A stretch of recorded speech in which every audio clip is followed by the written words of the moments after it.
we present the Grumbleweeds. Carl, Graham, Morris and Robin in Safari So Good.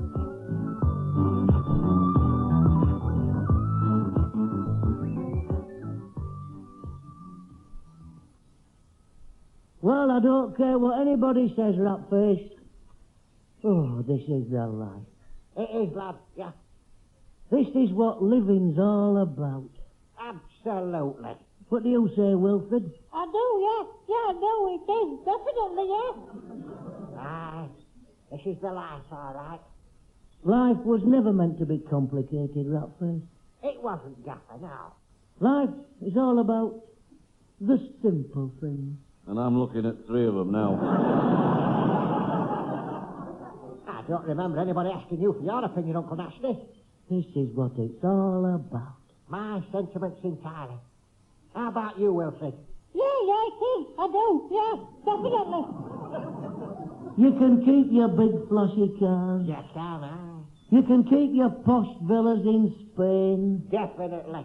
And you can keep your champagne parties on board your luxury yachts in Monte Carlo. Absolutely. Give me my old deck chair, a pot of cocoa and Mother Nature, and I'll show you an happy man. So will I. He's having a champagne party on board his luxury yacht in Monte Carlo. I hate you rubbish when you're in this mood. You're pathetic. What's wrong with having a flashy car and a posh villa and a luxury yacht? Tell him, Wilfred. Yeah, I will. You see, well, I think what he means is, when are we getting one? All I'm trying to say is you don't need material things to be happy, to enjoy life. And you call this enjoying life, do you? Sit in the middle of the back garden which hasn't had a lawnmower over it for 3 years. It's broken. Which has as its focal point an air raid shelter half full of water. I keep meaning to pull it down. A garden which, to get into, you have to climb over a pile of rubble 6 feet high where the garage collapsed. That's the rockery. Can I say something? Of course you can, Wilfred. It's just that I think I know what Uncle Rubbish is trying to say. Well, for crying out loud, tell me, because I'm blowed if I do. Well, you see, what he means when he says you don't need material things to be happy is, well, you see, someone who's having a party in a luxury air raid shelter might not be as happy as someone whose flashy car runs on champagne. Unless, and I think this is the bit he didn't quite get across, if you're enjoying yourself on a rockery in Monte Carlo, you don't need to go to Spain for your cocoa. No, hang on. I got it. If your car just collapsed on your lawnmower and your air raid shelter's half full of champagne, don't take your rockery to Monte Carlo because you'll end up with the same problem that I've got. And what problem is that, Wilfred? I've forgotten what the question was.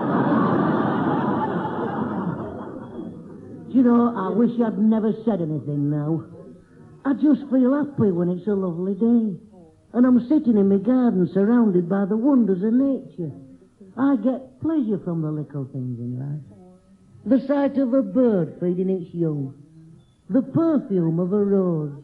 The smell of the stagnant water in the rotten air raid shelter. I'm not rising to your bait, Uncle Nasty. I'm a nature lover. And that's all there is to it. Well, I know nothing about nature, old lad.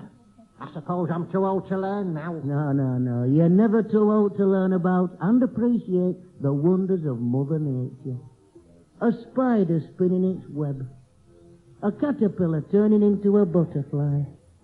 A little ant carrying something 10 times its size.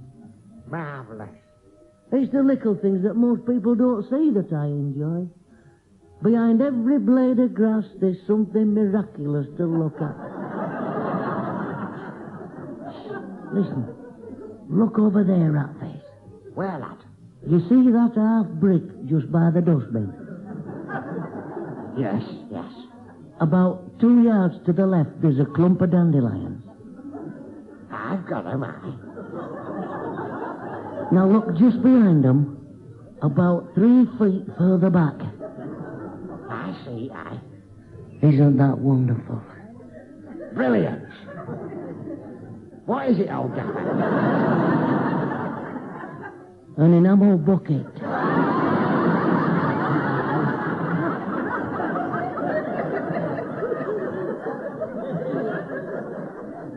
Amazing. Absolutely amazing. When did you last see an enamel bucket, Ratface? I can't remember. That's fantastic. Ain't nature wonderful? I can't believe I'm listening to this garbage, honest. Don't shout, Uncle Nasty. It might be sitting on its eggs. It's a rotten enamel bucket. I know it's wonderful. I wish I'd been interested in nature earlier. Think of what I've missed. If I weren't hearing this with my own ears, I wouldn't believe it. Ah, this is wonderful. This is what it's all about. I mean, this is really what it's all about.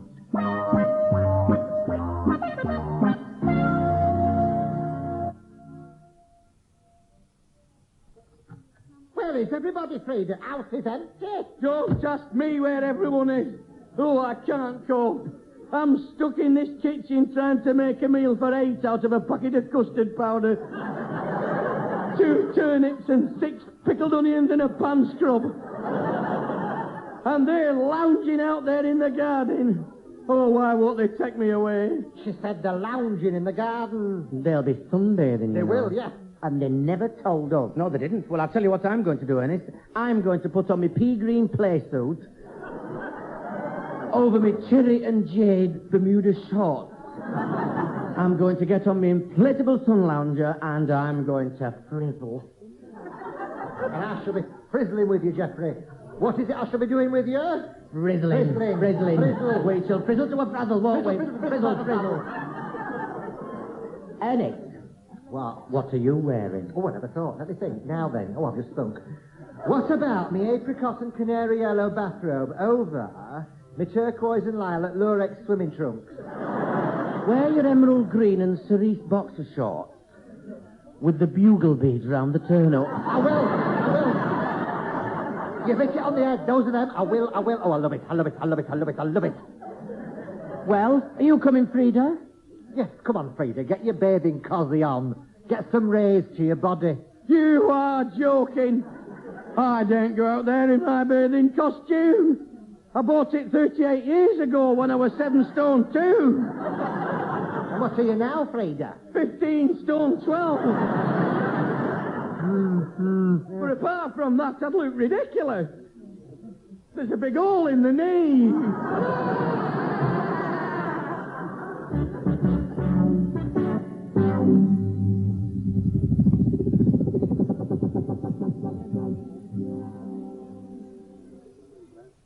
I don't care what anybody says. This is what it's all about. Not a cloud in the sky, the sun beating down unmercifully. It's beautiful. Do you know, I might take off my jacket and two of my cardigans in an hour or two. And why not, lad? I was thinking I might roll my trouser legs up to my knees and do a bit of sunbathing. Good idea, Ratface. I wish I could, but I've got my thermal long johns on under my tweed trousers. You must be sweltered under that lot rubbish. I am a bit. Mind you, it's my own fault. I've still got my hot water bottle under my waistcoat. Are you going to sunbathe, Grimshaw? No, I'm keeping my eye on that enamel bucket.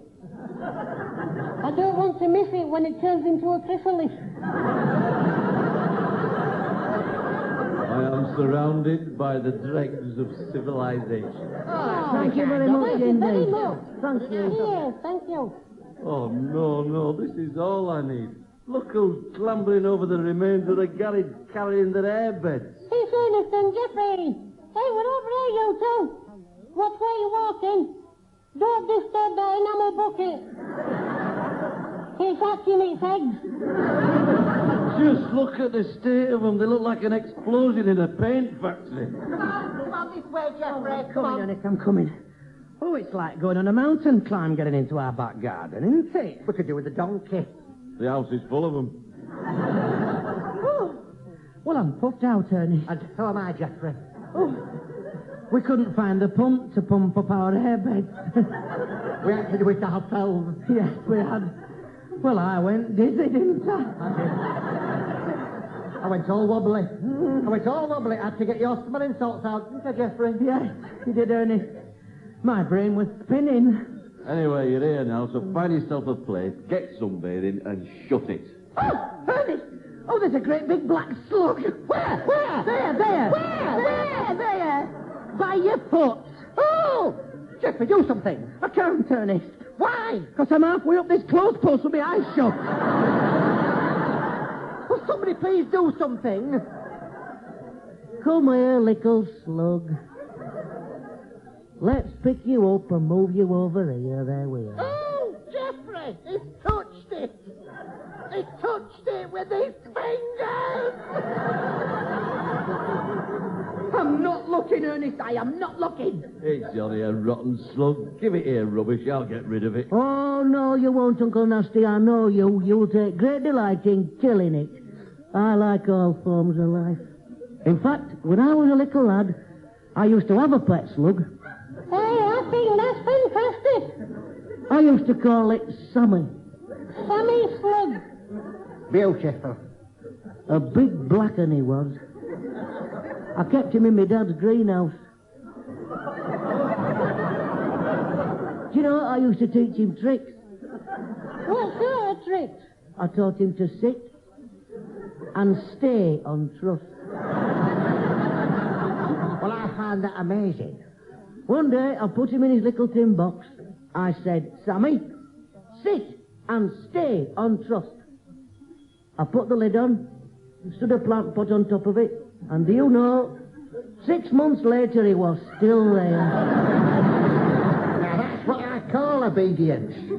You can lie down now, Geoffrey. Uncle Rubbish has moved the snail. Oh, thank goodness for that. With a bit of effort, we could make this back garden beautiful. We could have a pond with a fountain. Oh, what could we put in the pond? You two for a start. No, it could be fantastic. We could have an herbaceous border. Yeah, there's enough people living here already. He means flowers, you Wally. What do you think, Geoffrey? Oh, I'm all for it. A lovely lawn with them big settee swings in it. Ooh, that's what I'd like. I love swinging. I'll get a rope.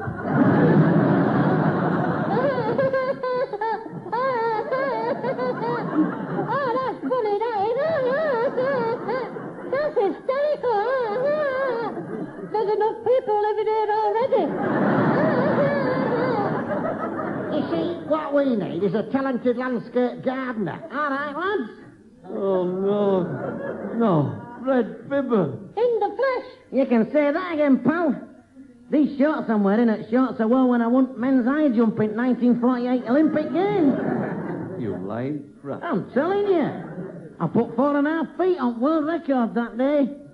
I would have got higher, only my pole wasn't long enough. Have you ever landscaped a garden, Fred? I've lost count at gardens I've landscaped. I've done all stately homes in country. Capability Fred, they called me.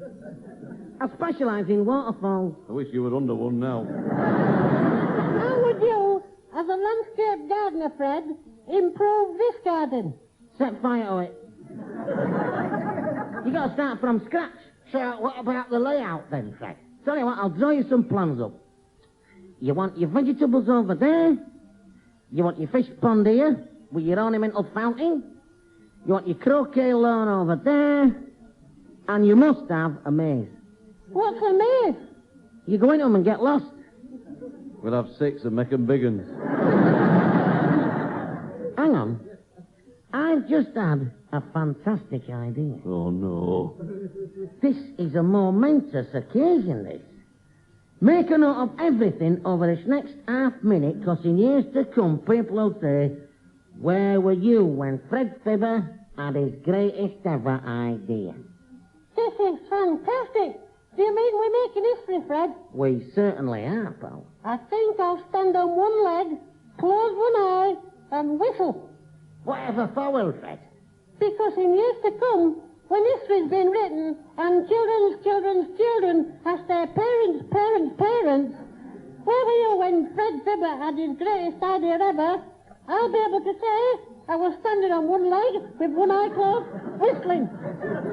With my fingers round your rotten windpipe.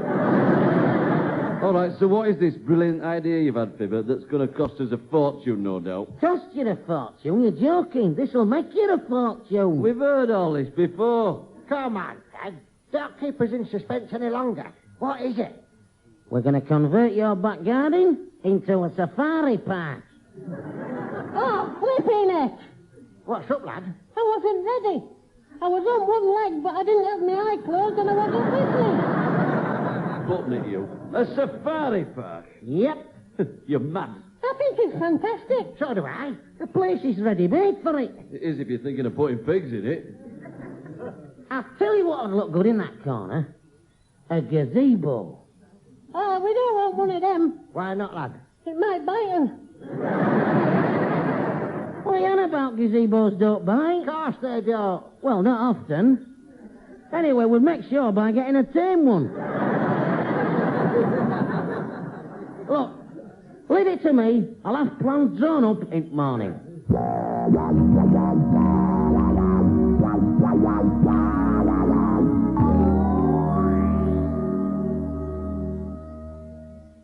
Well, I think it's a brilliant idea.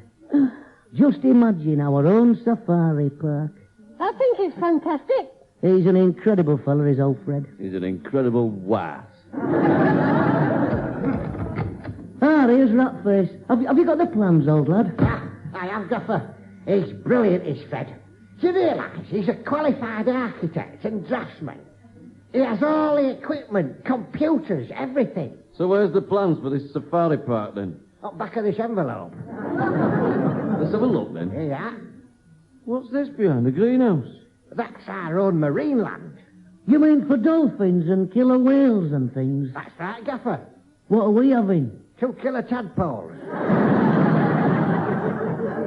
Are they in a pool with the audience all round? No, they're in a jam jar with glass all round. Now, he wants to convert the air raid shelter into a cafe and rest room. The far end of the garden's to be fenced off with skull and crossbones signs every 5 yards. What are we having? African elephants? No man-eating hamsters. It's a joke, is this? It's pathetic. Let's have a look, Ratface. The rest of the available space to be made available for a variety of animals to roam freely among the visitors. What kind of animals? Here we are. Dogs, cats, ants, mice, hedgehogs, ducks, and worms. What's he put in his plans for, like, a main attraction? You know, something to draw the crowds in. It'll be a caterpillar in a matchbox or something. Hey, this is brilliant. Right in the middle there's a tent which the public have to pay extra to go into. Well, this will be main attraction. It is. Well, what is it, old lad? The only two-headed Abyssinian donkey in captivity. And where do we get the two-headed Abyssinian donkey from? It's you and me, Uncle Nasty, in a pantomime horse. I play the front half, and you play the other front half. We're like back to back. If you think I'm getting into a pantomime horskin with you, you've had it. Besides, the public aren't daft, you know. They won't fall for that old trick. That's just where you're wrong, Uncle Nasty, you see. What was it Phineas Taylor Barnum said? There's a sucker born every minute. And he made a fortune. Good old Barnum. I used to like him on the wireless. What was it they used to say to him? Give him the money, Barnum.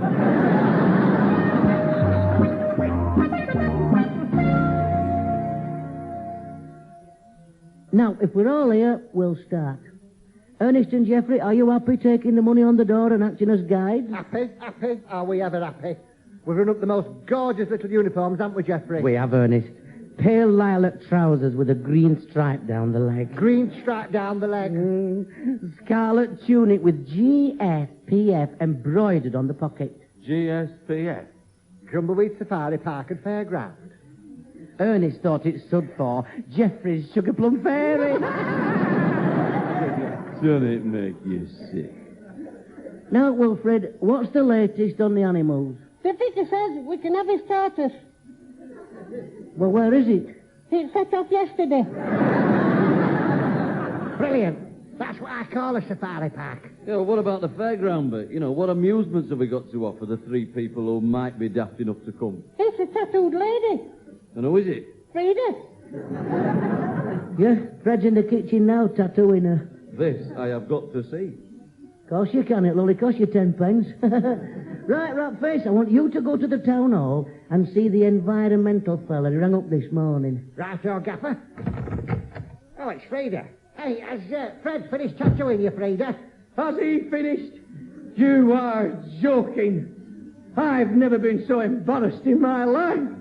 He's put flags of all nations all over me body. I've got the rising sun on my left side, the stars and stripes on my right side, the Union Jack on my front side, and I daren't tell you where he wanted to put the hammer and sickle. I'm leaving the publicity to you, Wilfred. You get the local paper to advertise it and put posters up everywhere. Okay. And sell it, Wilfred. I mean, really sell it.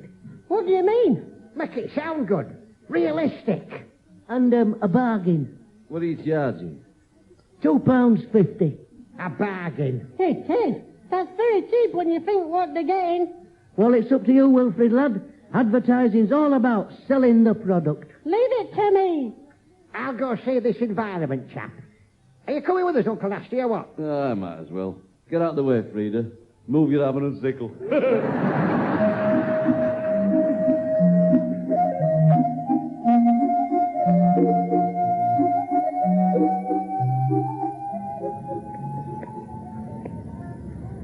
Here we are, Uncle Nasty. This is the door. Department of the Environment. Oh, there's no one here. Oh, there's a sign on counter. Sid Squeak, Chief Assistant for Leisure Activities and Services. Ah, there you are. Are you man we've come to see? I shouldn't be at all surprised. Sid Squeak at your service, Chief Environmental Assistant for this district with special responsibilities for leisure activities and services. Good. Well, we're from Grumbleweeds Towers. You rang us up and asked someone to call round. Ah, yes. From information received, I understand you wish to convert your establishment into a safari park and leisure complex. That's right, and it's going to be good, isn't it, Uncle Nasty? Ah, it is if you're into worms. Worms? Yeah, you see, our safari park's going to be different. I'm so pleased. But there are certain procedures which must be observed. Excuse me, pal, do you sell umbrellas? There's no need to be facetious. It will be necessary for certain signatures to be signed on certain forms. A plastic rain would do, like. Also, we shall need a satisfactory evidence of suitable safety precautions in case of accidents to visitors. What first aid facilities exist at your establishment? Well, we have got a box of plasters and a crate bandage. That'll do nicely. I'm here. Right, Mr. Squeak. May I wish you every success on your safari complex. Well, thank you very much. Aye, we're hoping to open this Saturday, like. Then may the sun shine this very Saturday. I wish it'd shine right now and dry me out.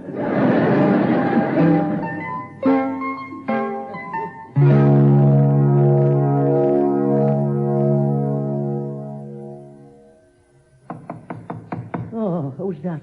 Hello? Are you awake, Uncle Ruby? Yes, I am coming, Wilfred. What's up, Wilfred, lad? It's 6:30 in the morning. You look excited. I am. It's fantastic. Calm down, lad, calm But down. it's fantastic. There's thousands of people outside. Thousands. All queuing outside the entrance. But we don't open for 4 hours. That's fantastic. I know, I said it was. I said, Nasty. Pass me my dressing gown and call the others, will you? Yes, Uncle Nasty. That's it. Wake up, everybody. What's all the flipping noise about? It's fantastic, Uncle Nasty. There's thousands of people all queuing outside our safari park. I don't believe it. He's right, Uncle Nasty. Look, they stretch right down the road. I've just heard what you said. It's fantastic. That's what I keep saying. It's fantastic. Uncle Nasty, can you go down and tell them we'll open early, but can they please be patient? Right. Well, old Gaffer, I think we've done it. I think we've really cracked it this time. Good old Fred Fibber. Here comes Ernest and Jeffrey in the uniform. We heard the commotion. Ain't it fantastic? Fantastic is the word. I know. I've been saying it all morning. It's fantastic. Let's not let our public down. Let's give them a day to remember. Here's Uncle Nasty back. Is everything all right, Uncle Nasty? Grimshaw, I'm going to swap your ears over. What have I done? I hope you like hospital food, Grimshaw, because you're going to be on it for months. Uncle Nasty, there's something wrong. That is the understatement of the century. Grimshaw, what did you put in that flipping advert? Only what you told me. What we told you? You said, sell the product. So I put, for sale, Grumbleweed toads in Safari Park. How much for, Wilfred? What you said, £2.50. That's what you said. Sell it, you said. Really sell it. So I've sold it. Where are you going, Uncle Nasty? I'm going to put another advert in that rotten paper. For sale. Pratt. Any offer accepted. Come here.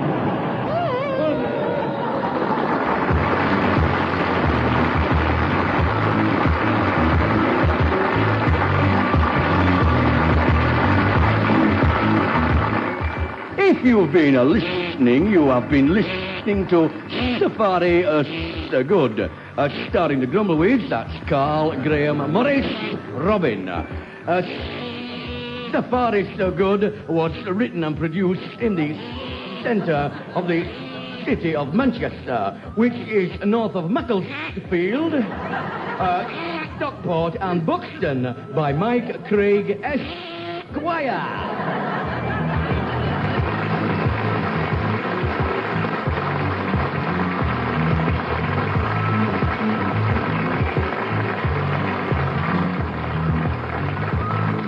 And you can join the Grumbleweeds again next week at the same time. If you'd like to be in the audience of one of our comedy shows, there's a chance on Friday evening at 7:30 when we'll be recording the final show of John Inman and Friends. It's at the Paris Studio, Lower Regent Street, London. The doors open at 7:15 and the recording lasts from 7:30 until about 9:15. You can get tickets at the door on a first-come, first-served basis. In half an hour, Brian Matthew presents Round Midnight, and guests will include Melvyn Bragg talking about the life of Richard Burton. Now it's just past 10:30, time to strike a British note, and here with the best of British film songs and music is John Benson. Thank you, and hello.